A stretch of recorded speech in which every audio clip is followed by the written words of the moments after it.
Hey, what's up? This is Brandon Simmons for BrandonSimmons.biz, and this is my weekly video blog called Bullheaded, a review of the Houston Texans news as well as a preview of their upcoming game matchups. So, this week, the Texans will be hosting the Tennessee Titans in another divisional game where you can pretty much throw all the records out between these two.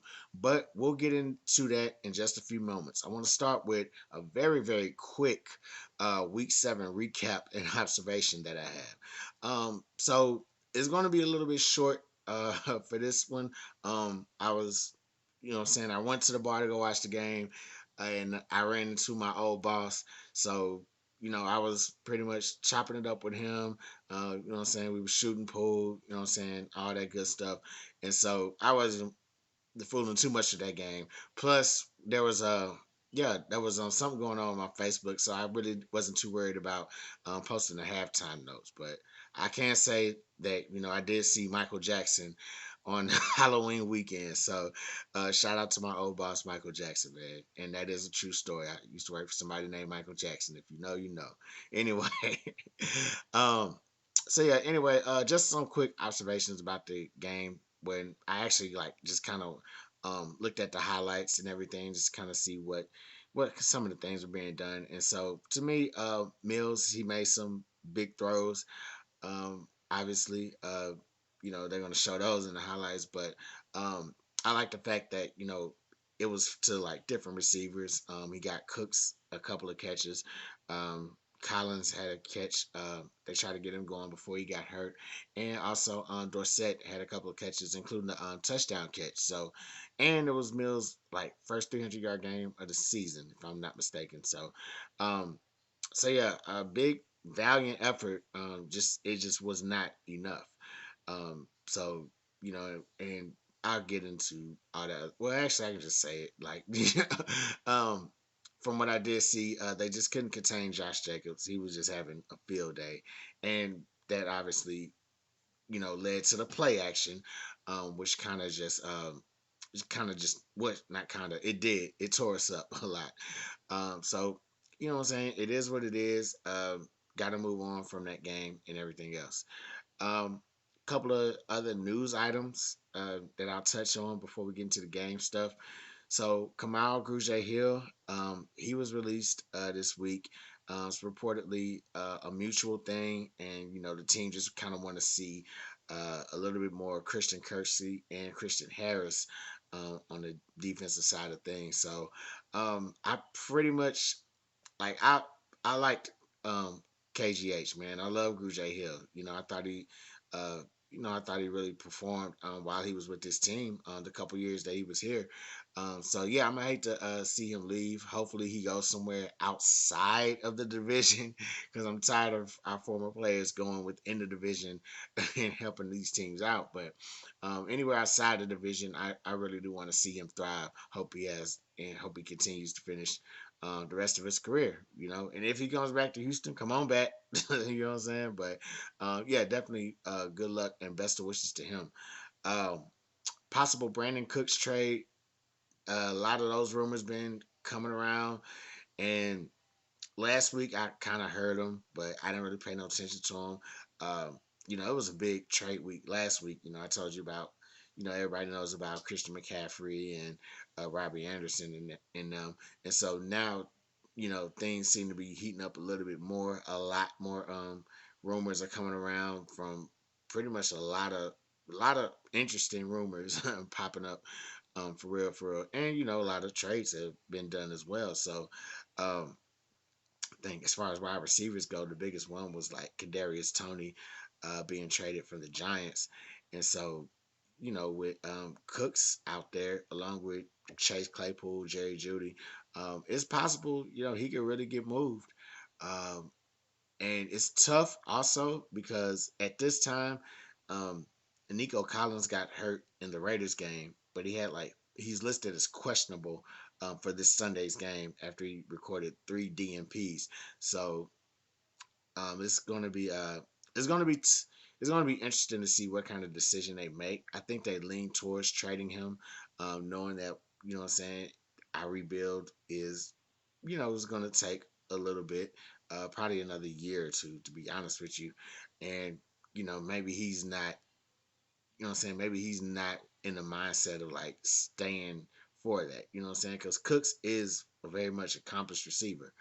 And so, he probably wants to go somewhere where he can actually like, you know what I'm saying, get him a title or, you know what I'm saying, help a team contend and all that good stuff. So I could definitely see them trading him, maybe third or fourth round pick and, you know what I'm saying, just adding on to our bevy of picks and, just to kind of build this roster up. So yeah, it's definitely a possibility. I can see him get traded at the deadline.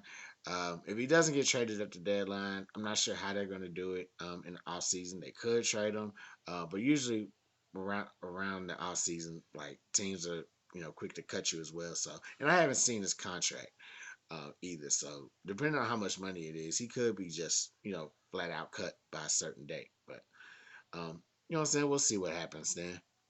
So with that being said, the Texans have to gear up for the Tennessee Titans again, and it's been a it's a rivalry that's that's deep in the culture of Houston sports, man. Because you know this is the old Houston Oilers and all that. They moved to Tennessee, blah blah blah blah blah. But you know what I'm saying. Even with that, like the new Houston team has just been kind of what I'm saying. It's just been a battle. These last few seasons. Remember last year they actually, yeah, almost beat them, except for a couple of big plays. And the Titans were kind of halfway competing in their season finale last season. I think they were trying to get some playoff positioning, some playoff seating sorted out. So they were really, what I'm saying, giving it their all. And so were the Texans. So it was just a close game that we just let slip away. But with that being said, we're coming in. Excuse me, they're coming in hot. Oops, sorry about that.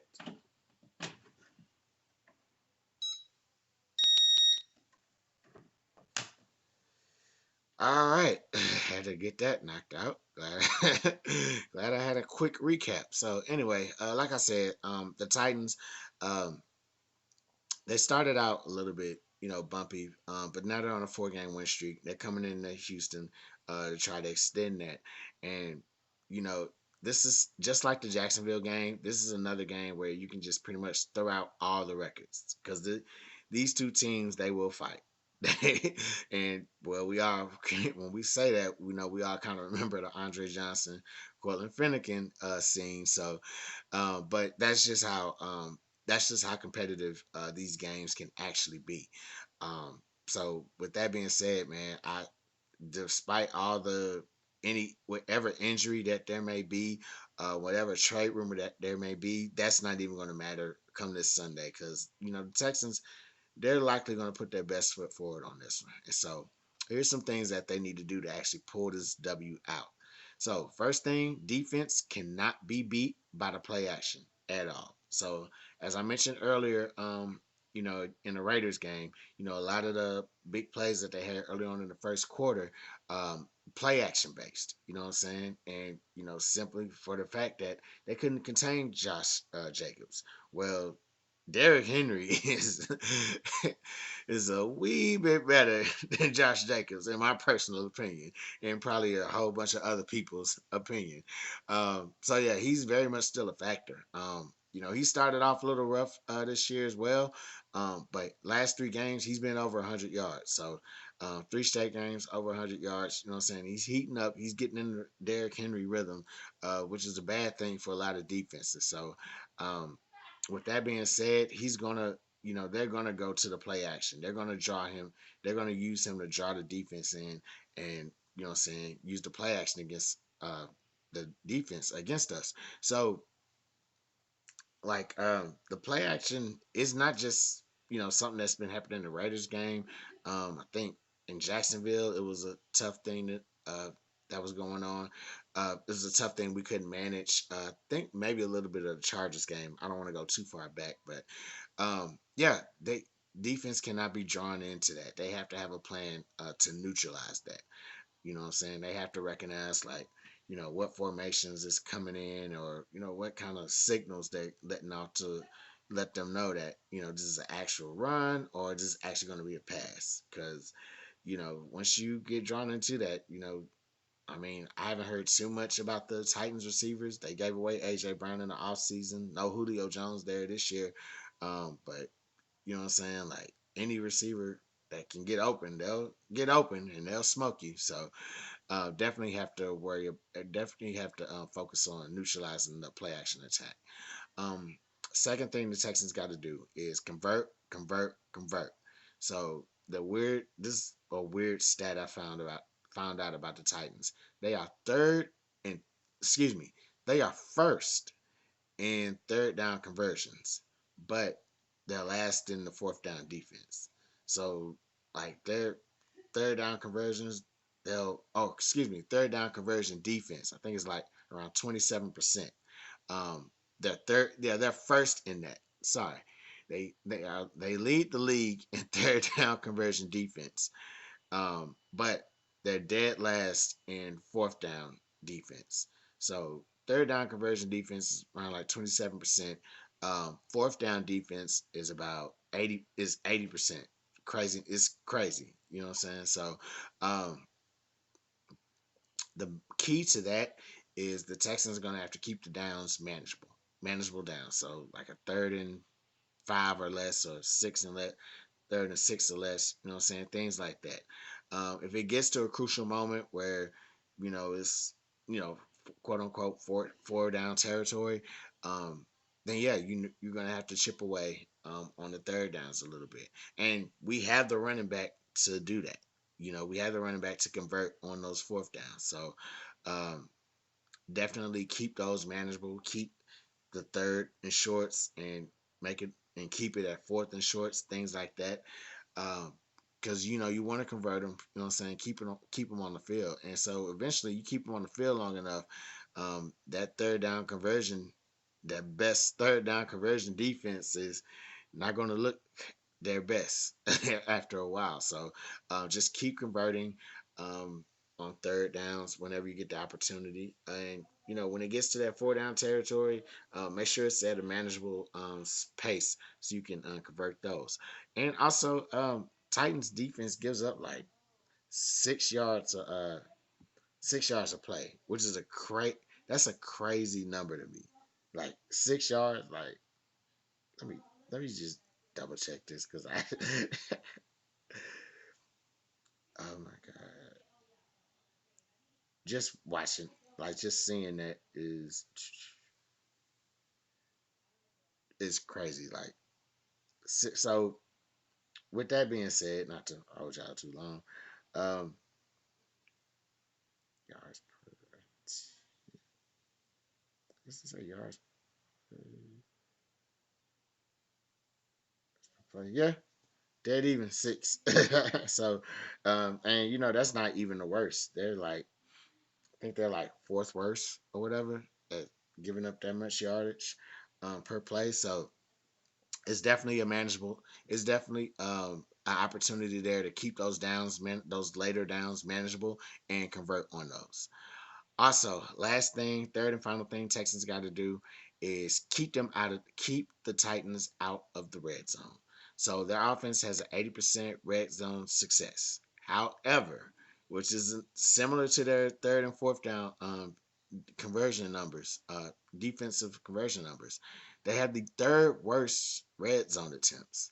So like when they get to the red zone, they'll convert because obviously they have the running back to convert in those particular short yardage situations. But they they don't get there often, and so their Texans offense is like dead last, ironically, um, but just the third worst red zone attempts in the league. So it's definitely crucial that we just continue to keep them out of the red zone. You know what I'm saying? Make them work for those. You know what I'm saying? Make them work for those scores. Keep them at the. Keep them in.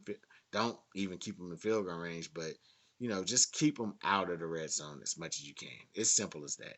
Um, because once they get in there, there's no telling how they're going to do, but just hold it down. pretty much. So, um, yeah, man. Texans do those three things. Don't get beat by the play action. Convert on third and fourth downs if needed, and you know what I'm saying. Just keep the Titans offense out of the red zone. Texans do those three things. They should be able to win this game. They should be able to add a second W to their win column for the year. So that's all I got for y'all. I'm Brandon Simmons for BrandonSimmons.biz. Like my Facebook page, facebook.com/BrandonBlog. Also, if you're watching us on YouTube, click like and subscribe. So, holla black.